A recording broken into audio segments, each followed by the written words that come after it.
Joining us now to discuss retired Army General David Petraeus. He, of course, was the commander of U.S. Central Command, led the 101st Airborne Division as well in the 2003 Iraq invasion. General, it's good to have you on this morning. As I've been watching this, and I'm sure you as well, watching this unfold, we are all impressed by Ukrainian resolve and some successes early on in the first week of this war. But, and I think we'll put the map up here, Russian forces are advancing, particularly in the south, more slowly in the east and the north, but they are getting into position to surround key cities. Without sounding pessimistic, really just wanting to be realistic, is Ukraine losing this war right now?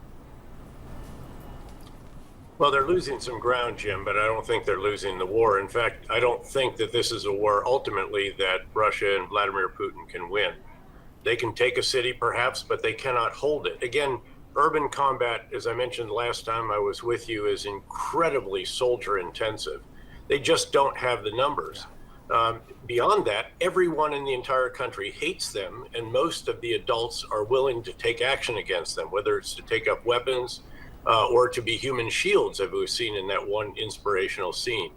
You have a president who is providing Churchillian leadership. The people are undaunted, and the Ukrainian forces continue to exploit their home field advantage, support of the population, and the dramatic improvements that they've made since 2014. So what we're really going to see is the kind of continued activity around Kyiv, around Kharkiv, and so forth, where the Russian forces can't even bring their combat power to bear. I mean, they've literally created a traffic jam north of Kyiv. They can't get the forces off the road because the ground is very soft and soggy. Even tracked vehicles, not just wheeled vehicles, are having a tough time off-road. So again, they can't actually get their forces into combat, noting that, of course, a lot of that 40-mile convoy is also logistics vehicles as well.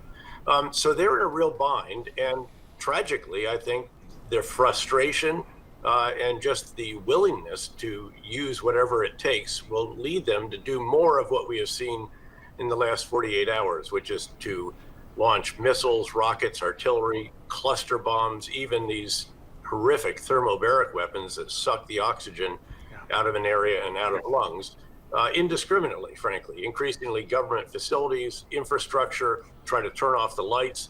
They'll starve the population of Kyiv if they have to, but that population, I don't think, is going to crack. You'll see millions, certainly, flow into Poland and other countries to the west.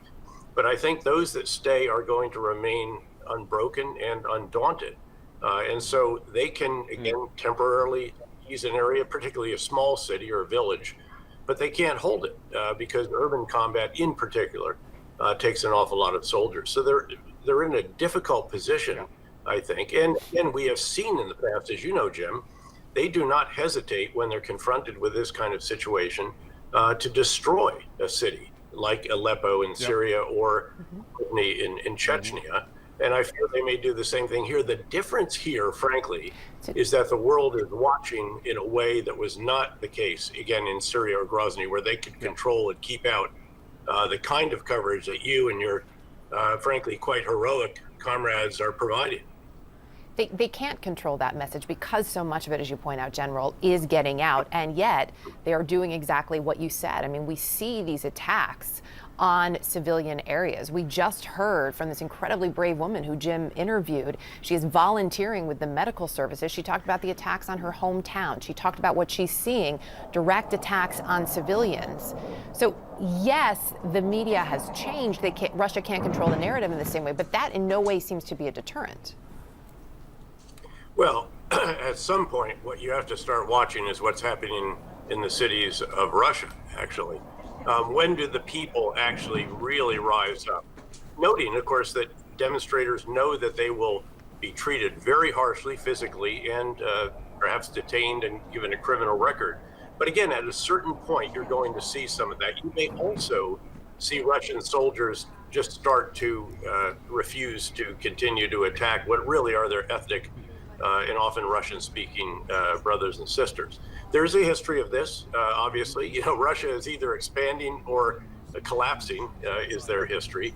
And you also saw in the Russo-Japanese War in 2005, and then, of course, 1905, and then, of course, also in 1917, very famously, Russian forces essentially refused to support the regime at the time. That's what brought about the end of the Tsarist regime and brought in the communists, of course. So these are all, I think, factors that are issues that we should watch and track. That could be what will finally perhaps lead President Putin to at least be willing to consider some way out of this. And then I think you have to persuade someone like former Chancellor Merkel to come out of retirement. She's had a few weeks off now, should be rested, ready to go, and to provide her with something that is somewhat reasonable. Because what we do not want to do is force someone who is in the state of mind that we see with Vladimir Putin into a corner with nothing to lose. That's where everyone loses. General David Petraeus, always appreciate your insight. Thank you.